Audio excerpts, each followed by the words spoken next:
اب اگر کوئی ایسا نہیں سوچتا اور حرام کام کا مرتکب ہوتا ہے اور پھر زیارت کے لیے چلا جاتا ہے تو یقیناً وہ شخص ناقص الایمان ہے۔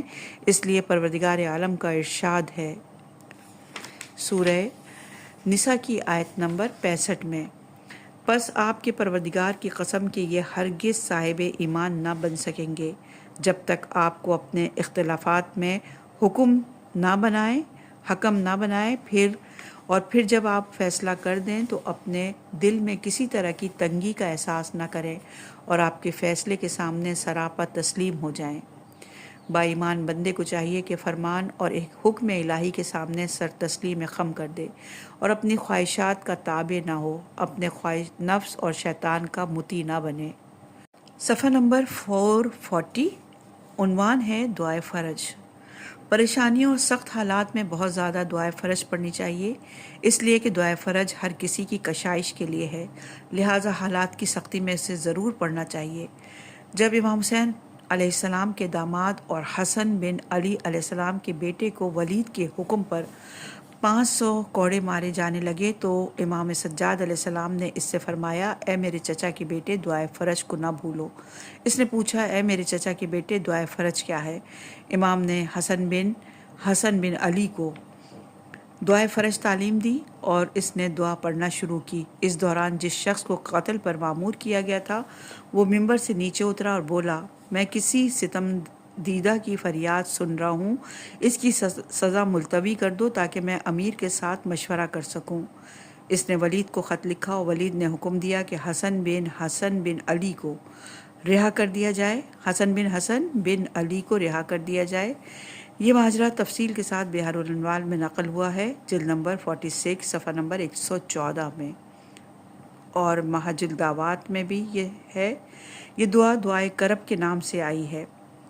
مصیبت اور شر کو دور کرنے کے لیے یہ دعا بہت مفید ہے۔ خدایا محمد اور ان کی آل پر درود بھیج اور برائی کو مجھ سے دور کر۔ اور یہ دعا تہذیب جلد نمبر 3 صفحہ نمبر 294 پر ہے۔ صفحہ نمبر 441 عنوان ہے شرائط استجابت۔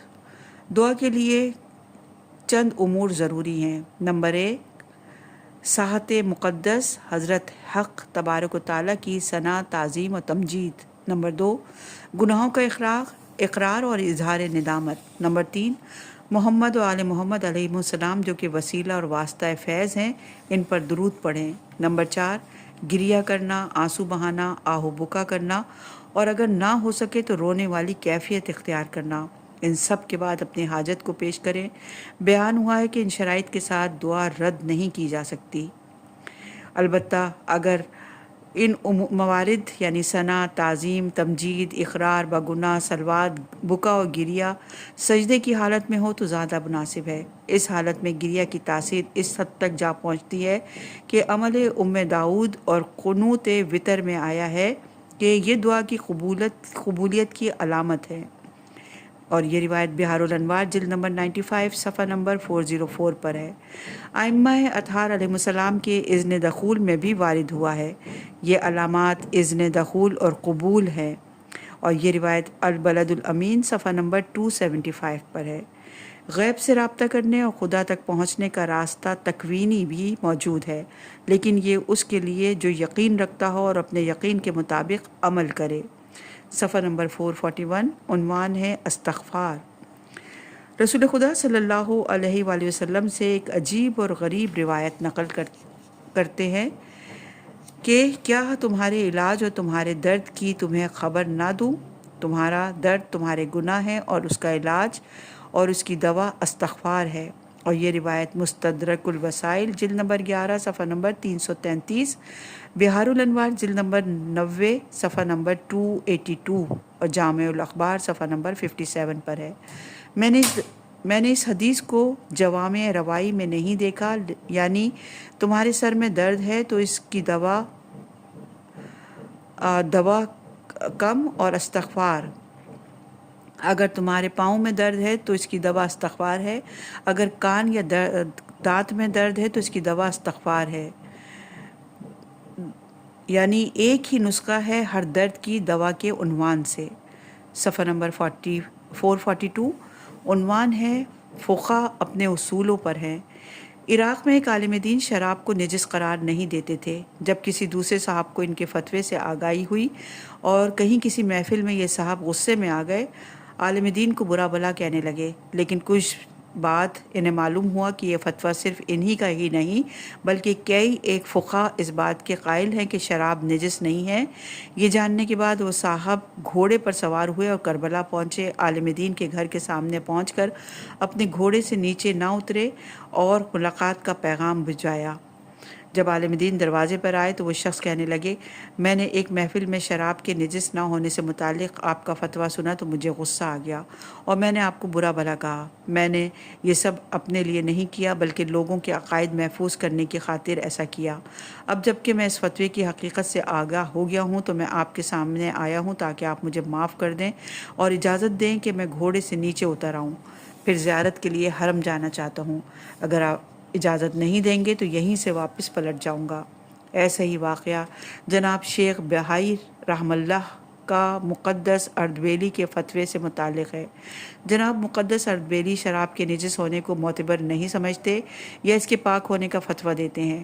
شیخ بہائی جناب مقدس اردبیلی کے بارے میں سخت اور شدید لہجہ اختیار کرتے ہیں. کہتے ہیں بڑے آدمی کی غلطی بھی بڑی ہے. بہرحال ہمیں بزرگ علماء اور فقہ کے ایسے شاذ فتویٰ کے خلاف سخت رویہ نہیں اپنانا چاہیے اور اعتراض نہیں کرنا چاہیے، کیونکہ فقہ اپنے اصولوں پر باقی رہتے ہیں. وہ قرآن اور سنت سے اخذ کردہ اصولوں کو مد نظر رکھتے ہوئے فتویٰ دیتے ہیں. نیز یہ کہ فقہ معصوم بھی نہیں ہیں، لہٰذا ہو سکتا ہے کہ بعض قرائن یا عدالہ سے ان کی غفلت ہو جائے. کہیں ایسا نہ ہو کہ استاد کی زحمات اور حق کے استادی کو بھلا دیا جائے، کیونکہ بہت سے لوگوں کے لیے ایسے واقعات پیش آ چکے ہیں. صفحہ نمبر 443. عنوان ہے تبلیغ پر جانا. اب ایسا ہونے والا ہے کہ گاؤں دیہات اور دور افتادہ جگہیں علماء سے خالی ہو جائیں، لہٰذا علماء کو ان علاقوں میں تبلیغ پر جانا چاہیے. عوام کو علماء ہی امور دینی کی باریکیوں سے آگاہ کرتے ہیں اور ان کے دین کو محفوظ بناتے ہیں، دین کو لوگوں تک پہنچاتے ہیں. ایک صاحب کہیں گئے اور انہوں نے دیکھا کہ لوگ اپنے مردوں کو دیوار میں چن دیتے ہیں. ہو سکتا ہے کہ غیر اسلامی ممالک میں یا حتیٰ اسلامی ممالک میں جہاں لوگوں کی رسائی کسی عالم دین تک نہیں ہے وہ بھی ایسے مسائل سے دوچار ہوں اور ابتدائی اسلامی و دینی معلومات سے بھی نابلد ہوں. ترکی میں 1 کروڑ شیعہ مسلمان ہیں جو کہ مختلف علاقوں میں بکھرے ہوئے ہیں. خدا ہی جانتا ہے کہ ان کے لیے 10 عالم دین بھی ہیں یا نہیں جو انہیں توضیح مسائل کی تعلیم دے سکیں. اسی طرح دنیا بھر میں کئی کروڑ شیعہ مسلمان ہیں. کیا ہمیں ان کی فکر نہیں کرنی چاہیے؟ صفحہ نمبر 444. عنوان ہے متدین طلبہ. کیا اگر ہم نے تبلیغ کے اس حصے میں یعنی واجب اور حلال اور حرام کے دینی مسائل کی تعلیم کو ترک کر دیا تو ہم پر عذاب نہیں آئے گا؟ جناب علامہ شیخ غلام رضا یزدی ممتاز عالم دین اور بہت بزرگوار شخصیت کے مالک تھے. علامہ یزدی دور دراز کے علاقوں اور گاؤں دیہات میں تبلیغ کے لیے جایا کرتے تھے. الحاج حضرت علامہ حسین قمی کہتے ہیں 2 افراد کے ممبر سے استفادہ کیا جا سکتا ہے، یعنی ان کی تقاریر سے استفادہ کیا جا سکتا ہے، جن میں سے ایک جناب علامہ شیخ غلام رضا یزدی ہیں. ایک مرتبہ میں نے خود سامنے بیٹھ کر ان کے وعظ سے استفادہ کیا. جناب قمی کہتے ہیں کہ علامہ یزدی جو کی روٹی اور دہی ساتھ لے کر کسی گاؤں میں چلے جاتے، وہاں لوگوں کو نماز کا طریقہ سکھلاتے، ضروری دینی مسائل کی تعلیم دیتے اور پھر کسی دوسرے گاؤں کی طرف چل نکلتے. اسی طرح وہ مسلسل سفر میں رہتے تھے، جبکہ وہ اپنے زمانے کے فقہا میں شمار ہوتے تھے، لیکن ان کا طریقہ کار ایسا ہی تھا. آج کے دیندار طلباء حتیٰ مغنی پڑھانے والے طالب علم بھی یہ کام انجام نہیں دے سکتے. صفحہ نمبر 444. عنوان ہے جہاں کوئی نہیں جاتا. وہ بیچارے محروم لوگ جو دور افتادہ علاقوں میں رہتے ہیں، اسلامی یا غیر اسلامی ممالک میں مستصفیف ہیں، مستر ہیں، کسی عالم دین تک ان کی رسائی نہیں ہے یا ان کے پاس اتنے وسائل نہیں ہیں کہ عالم دین کی خدمت کر سکیں. کیا ہمیں ایسے لوگوں کو نظر انداز کر دینا چاہیے؟ اگر ہم انہیں کالعدم تصور کر لیں تو کیا ہم سے اوپر والے یعنی اولیاء خداوند اور ملائکہ وغیرہ ہمیں کالعدم شمار نہیں کریں گے؟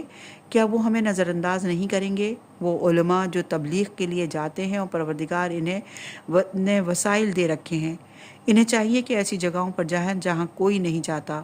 آپ ملاحظہ کریں کہ وہ عظیم ہستی جناب علامہ شیخ غلام رضا یزدی اس قدر مقامات کے ساتھ، اتنے رتبے اور علم کے ساتھ ایسے کام کے لیے حاضر ہیں، تو ہمیں کیا؟ ہمارے لیے حجت تمام ہے۔ یہ وہ کام تھا جو ان کے شاگردوں کے شاگرد بھی انجام دے سکتے تھے۔ صفحہ نمبر 445، عنوان ہے آل محمد کے یتیم۔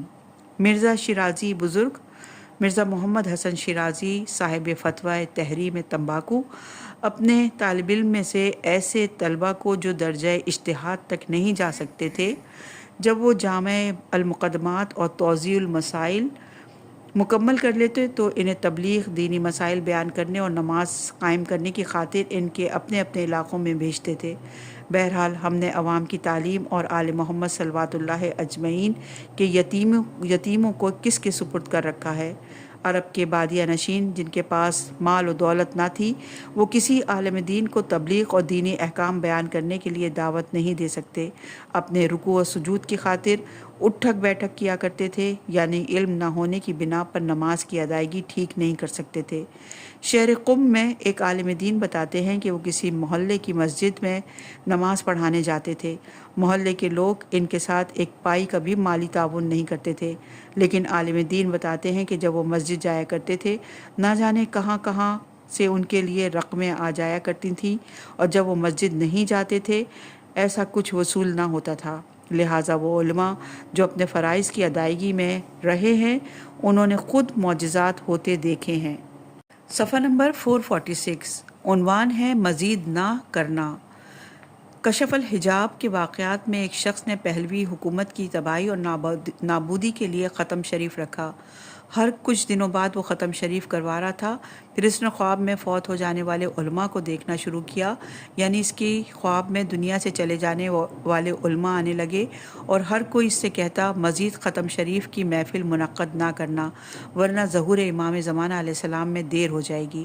اس جملے سے ہمیں یہ سب سمجھ میں آتا ہے کہ ہمیں ہر وہ کام نہیں کرنا چاہیے جس کے نتیجے میں ظہور امام زمانہ علیہ السلام میں تاخیر ہو جائے، چاہے امر بالمعروف نہی عن المنکر اور شرعی حکم کے تحت اس کام کا انجام دینا ضروری ہو، لیکن یہ فکر عموماً کتاب و سنت جس میں تمام مومنین کو مخاطب کیا گیا ہے، انفرادی فرائض ہوں یا اجتماعی فرائض، ان سب کے خلاف ہے۔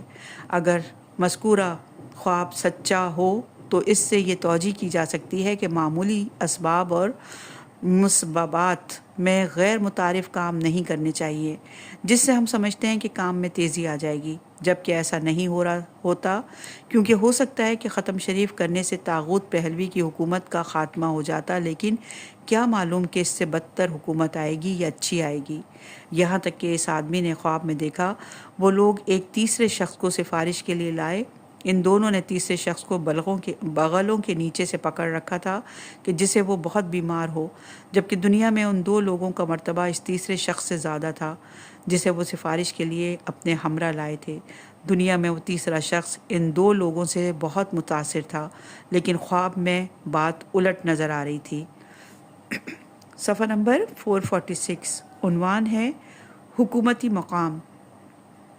کہتے ہیں ایک صاحب نے مرحوم شربیانی کو خواب میں دیکھا اور ان سے پوچھا، آپ کا مقام بلند تر ہے یا جناب ماں مکانی کا مقام بلند ہے؟ انہوں نے جواب دیا، جناب ماں مکانی کا مقام مجھ سے بلند تر ہے، اس لیے کہ مجھے حکومتی مقام نے ان سے آگے نہیں بڑھنے دیا۔ صفحہ نمبر 447، عنوان ہے کھجور کی گٹھلی۔ ایک ہستی جنہیں ہم نے اپنے زمانے میں دیکھا ہے، مرحوم جناب شیخ محمد حسین بن ہاشم کاظمینی صاحب ہدایت الانام فی شرائع الشرائع، وہ مرجع عرب اور ممتاز علماء میں سے تھے۔ ان کے انفاق کی یہ کیفیت تھی کہ وہ لوگوں کو روٹی کے لیے کوپن دیا کرتے تھے۔ جناب شیخ مہدی بن حسین خالصی جو کہ کاظمین کے فضلاء میں سے تھے کہتے ہیں ایک شخص محمد حسین کاظمینی نے ہمیں روٹی کا کوپن دیا جو ہماری اس دن کی روٹی کے لیے کافی تھا۔ میں اور میری بیوی کے علاوہ میری ماں بھی ہمارے ساتھ ہی رہتی تھی۔ مجھے خیال آیا کہ میں شیخ محمد حسین کاظمینی کے پاس جاؤں اور ان سے زیادہ روٹی کے لیے کوپن لے آؤں۔ میں ان کے گھر پہنچا تو دیکھا ان کی بیوی کتاب جواہر پڑھ رہی ہیں اور وہ لکھ رہے ہیں۔ انہوں نے اپنی بیوی سے اندر چلے جانے کو کہا۔ میں نے عرض کیا حضور ایک کوپن کافی نہیں ہے، آپ حکم دیں تاکہ 2 کر دیے جائیں تاکہ ان کے ساتھ کچھ تربوز بھی خرید لوں۔ انہوں نے مجھے صبر، زہد اور قناعت کی نصیحت کی، پھر اپنے بارے میں بتانے لگے۔ کہتے ہیں نجف اشرف میں جب ہم پڑھتے تھے تو کیا کیا مشکلات ہیں اور سختیاں ہیں جو ہم نے برداشت نہیں کی۔ ایک وقت ایسا آیا کہ ہم مدرسہ مرتضویہ کے بالائی کمرے میں تھے اور 40 دن ہو گئے تھے ہمارے پاس کھانے کو کچھ نہ تھا۔ ان دنوں میں ہم کھجور کی گٹلیاں اکٹھی کر کے لاتے، انہیں بھگو کر چوس چوس کر کھاتے تھے۔ کیا ہم 20 دن تک بغیر روٹی کے گزارا کر سکتے ہیں؟ اچھا 10 دن تک کیسا ہے؟ بہرحال جناب شیخ کاظمینی نے شیخ مہدی کی درخواست کو مان لیا اور ان کے لیے 2 کوپن جاری کروا دیے۔ صفحہ نمبر 448 عنوان ہے خدا کرے۔ جناب شیخ مہدی خالصی کاظمین میں مرجع تقلید بن گئے تو انہوں نے سہم امام علیہ السلام وصول کرنے اور اسے ادا کرنے میں بہت نئے کام انجام دیے جو کہ انہی سے مخصوص ہیں۔ خدا نہ کرے کہ ہم ان بزرگوں سے دور ہو جائیں۔ ہم مادیات میں ان سے 100 برابر زیادہ نعمات رکھتے ہیں، جبکہ وہ لوگ روحانیت میں ہم سے 100 برابر زیادہ تھے۔ ہمارے پاس گاڑی ہے لیکن ان کے پاس گھوڑا بھی نہیں تھا۔ اصولی طور پر ہمیں ان سے پہلے منزل مقصود تک پہنچ جانا چاہیے۔ ہمارا رتبہ و مقام ان سے بلند تر ہونا چاہیے، یا موٹر پر بیٹھنے سے اور اس میں مشغول ہو جانے سے ہمارا سفر کم ہو گیا ہے۔ کیسا عجیب منعم یعنی نعمت عطا کرنے والا ہے۔ اس نے انسان کو وجود کی نعمت عطا کی کہ جسے عطا نہیں کی، اس لیے کہ یہ وجود کی نعمت تو اس نے حتیٰ انہیں بھی عطا کی جو اس کے منکر ہیں۔ وہ اپنے بندوں پر انعام اور احسان کر کے اس کا بدلہ نہیں چاہتا۔ اگر کوئی عمل کر کے اس سے بدلہ چاہے تو وہ اسے 10 گنا یا اس سے بھی زیادہ عطا فرماتا ہے۔ صفحہ نمبر 448 عنوان ہے آخرت میں نعمات۔ ایک حدیث میں ہے دنیا میں میری عبادت کی نعمت حاصل کرو کیونکہ آخرت میں اسی کے ذریعے نعمت حاصل کرو گے۔ اور یہ روایت اصول کافی جلد نمبر 2 صفحہ نمبر 83، وسائل شیعہ جلد نمبر 1 صفحہ نمبر 83 پر ہے۔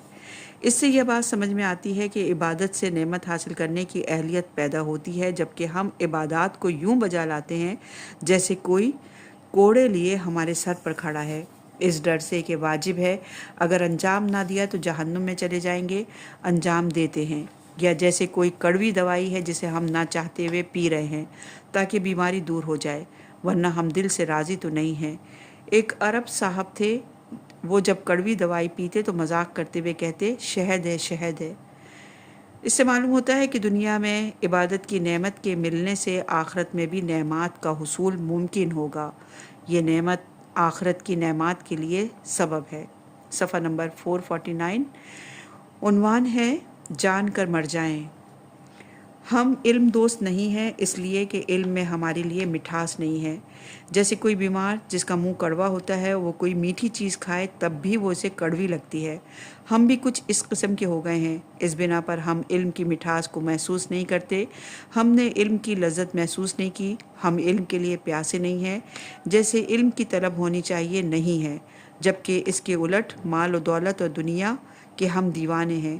کتاب کشف الشام کے مصنف نے 15 سال کی عمر میں لکھا، میں نے کئی ایک کتابوں کے منجملے کتاب کشف المسام کو تحریر کیا۔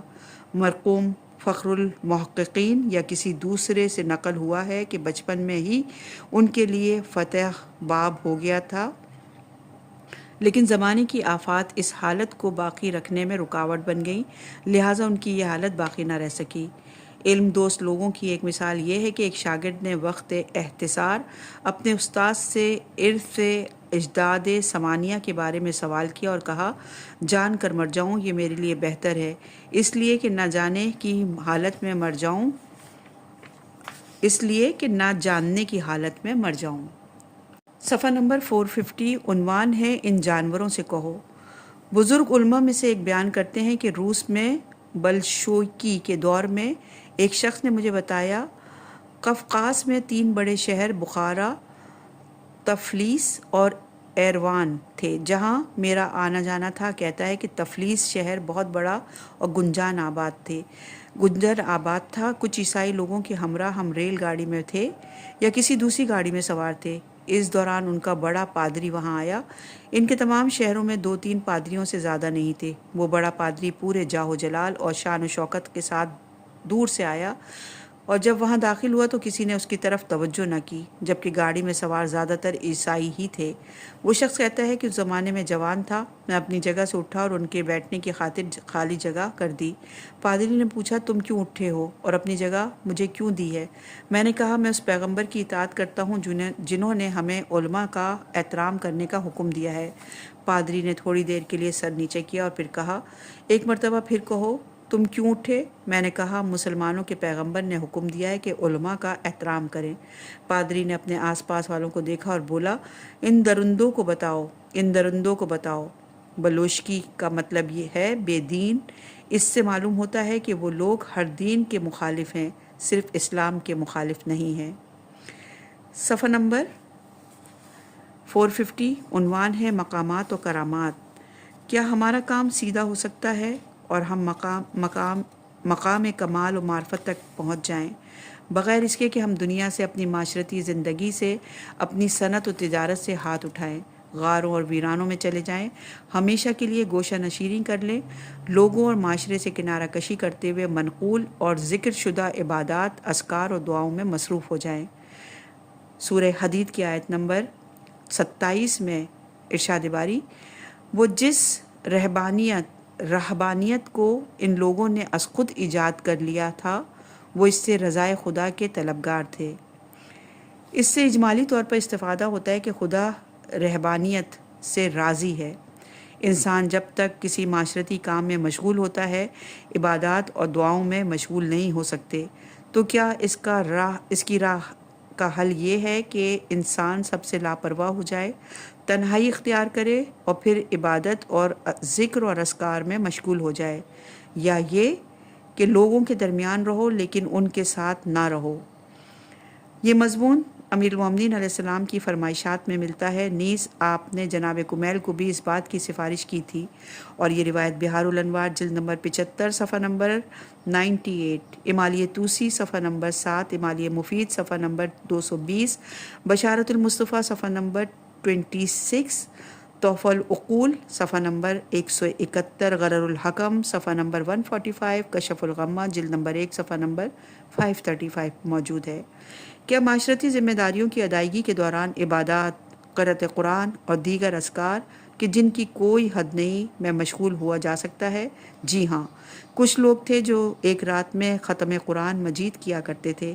کیا کوئی ایسی چیز ہے جو اہل ریاضت کی بھاری بھرکم عبادات کی جگہ انجام دی جائے؟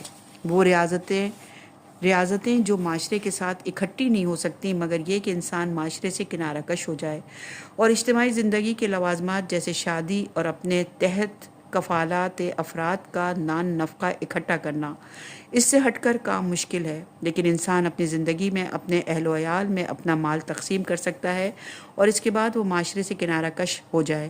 لیکن سوال یہ ہے کہ کیا یہ کام حقیقت میں جائز ہے یا نہیں، کیونکہ ہو سکتا ہے یہ کام واجبات کو ترک کرنے کا باعث ہو جائے۔ بہرحال کیا کوئی ایسا راستہ ہے جس کے ذریعے انسان تاریک دنیا ہو جائے اور اس کے ساتھ ساتھ وہ خدا کے غضب اور خدا کی ناراضگی سے بھی محفوظ رہے، اور وہ مطمئن ہو جائے کہ اس کا رب اس سے راضی ہے؟ نیز وہ اس کام کے واسطے سے راہبان تارک کے دنیا یعنی کہ ابتغاء رضوان اللہ کے درجے پر فائز ہو جائے، ان لوگوں جیسا ہو جائے جو رہبانیت نہیں رکھتے اور معاشرے میں ہوتے ہیں۔ وہ صرف معمولی مستحبات کو انجام دیتے ہیں، لیکن اس کے نتیجے میں وہ کچھ حاصل کر لیتے ہیں جو طویل اور دشوار ریاضت کے ساتھ حاصل ہوتا ہے۔ کیا ایسی کسی چیز کا امکان ہے؟ کیا ایسا راستہ وجود رکھتا ہے جہاں اہل ریاضت کے سخت ترین کاموں کو تحمل کیے بغیر پہنچا جا سکے؟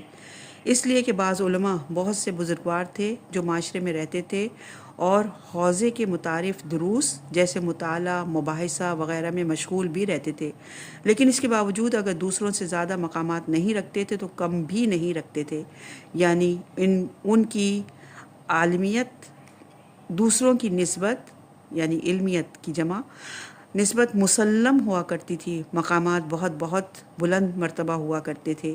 یہ تصور نہ ہو کہ وہ دروس میں شرکت نہیں کیا کرتے تھے یا دروس نہیں کہتے تھے، بلکہ ہمیں پختہ یقین ہے کہ وہ دوسروں سے زیادہ اس میں مشغول رہا کرتے تھے۔ اس کے ساتھ ساتھ ان کے بعض کرامات ہیں جو ان کی وفات کے بعد زبان زد عام ہو گئی، جن کی بنا پر ہمیں یقین ہے کہ وہ بہت بلند مقام و مرتبہ کے حامل تھے۔ مثال کے طور پر شیخ انصاری کی وہ کرامات جو ان کی زندگی میں لوگوں میں مشہور نہ تھی، لیکن آپ کی زندگی کے بعد لوگ آپ کی کرامات کو بیان کیا کرتے تھے۔ یہ بات صرف جناب شیخ کے ساتھ مخصوص نہیں، بلکہ اللہ ماشاء اللہ بہت سے علماء ہیں جو علمی اور عملی کرامات کے حامل تھے اور ہیں۔ ان سب کے باوجود یہ علماء فقہ اور اصول میں بھی دوسروں سے مقدم تھے۔ صاحب مستدرک حاجی نوری نے کئی ایک علماء کا نام ذکر کیا ہے، اور شاید شہید ثانی بھی ان میں سے ایک ہیں جو روحانی اور معنوی بلند ترین مقامات کے حامل تھے۔ وہ علمی میدان میں بھی بہت مضبوط انسان تھے۔ وہ نماز جماعت بھی پڑھایا کرتے تھے، معاشرے میں رہتے تھے اور لوگوں کے ساتھ بہت زیادہ میل جول رکھتے تھے۔ جواب یہ ہے کہ ایک بات جس میں انسان کامیاب ہو جائے تو ہمیں شک نہیں ہے کہ وہ ہر میدان میں کامیاب ہو جائے گا، اور وہ بات یہ ہے کہ انسان خود کو ہر وقت خداوند متعال کے سامنے حاضر تصور کرے، پروردگار عالم کو اپنے تمام تر حالات سے آگاہ جانے، اسے ہر جگہ حاضر اپنے تمام کاموں اور اپنے تمام احوال پر ناظر مانے۔ خدا ہی جانتا ہے کہ اس مراقبے اور توجہ کی حالت کے روح انسانی پر اور تحصیل علم اور معرفت کے لیے کتنے عجیب اور گہرے اثرات ہیں۔ صفحہ نمبر 453، عنوان ہے جس قدر زیادہ ہوگا۔ حکمت مومن کا گمشدہ مال ہے، پس اسے حاصل کرو چاہے کافر سے۔ اور یہ روایت کافی جلد نمبر 8 صفحہ نمبر 167، بہار الانوار جلد نمبر 1 صفحہ نمبر 148، امالیہ توسی صفحہ نمبر 625 میں موجود ہے۔ اس روایت کے مطابق دوسروں کے حالات پر غور کرنے سے زیادہ بہت کچھ سیکھنے کو ملتا ہے، چاہے کافروں کے حالات پر غور کریں، نصیحت حاصل ہوتی ہے۔ بیان ہوا ہے کہ کافروں میں سے 2 لوگ، ایک مرد اور ایک عورت، دین و شریعت کی خلاف ورزی کرتے ہوئے ملنے کا وعدہ کرتے ہیں اور پھر جہاں ان کے علاوہ کوئی نہ تھا وہاں ملتے ہیں۔